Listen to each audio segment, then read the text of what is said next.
আসসালামু আলাইকুম viewers, MBN motion YouTube চ্যানেলে আপনাকে স্বাগতম। প্রখ্যাত সাহাবী হযরত সামুরা ইবনে জুনদুব রাদিয়াল্লাহু আনহুর পিতার নাম ছিল জুনদুব। তিনি ফাজারি বংশোদ্ভূত। হযরত সামুরা ইবনে জুনদুব রাদিয়াল্লাহু আনহু আনসারদের মিত্র ছিলেন। তিনি ছিলেন একজন প্রজ্ঞাময় ও নির্ভরযোগ্য হাদিস বর্ণনাকারী এবং সহজ সরল আমানতদার খোদাভীরু এক মহান ব্যক্তি। হাদিস শাস্ত্রে তার অসামান্য অবদান রয়েছে। তিনি একজন উঁচু স্তরের বর্ণনাকারী ছিলেন, অর্থাৎ হাদিস বর্ণনায় তিনি রাবীদের মধ্যে তৃতীয় স্তরের সদস্য ছিলেন।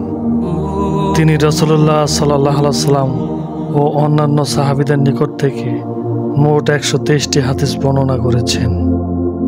সিয়া সিত্তা সহ হাদিসের বিশুদ্ধ গ্রন্থসমূহে তার হাদিসগুলো স্থান লাভ করেছে।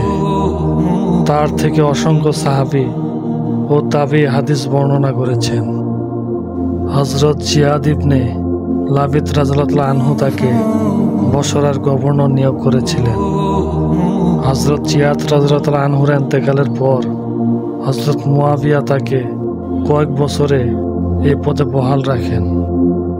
এ মহান সাহাবী হিজরি 59 সালে বসরায় ইন্তেকাল করেন। তাকে বসরাতেই সমাহিত করা হয়।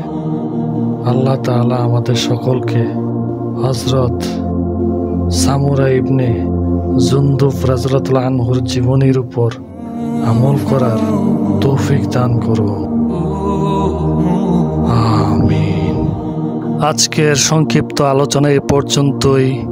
ভিডিওটি কেমন হলো কমেন্ট করে জানাবেন। সবাই নতুন নতুন ভিডিও পেতে চ্যানেলটি সাবস্ক্রাইব করুন। দেখা হবে নতুন কোনো ভিডিওতে।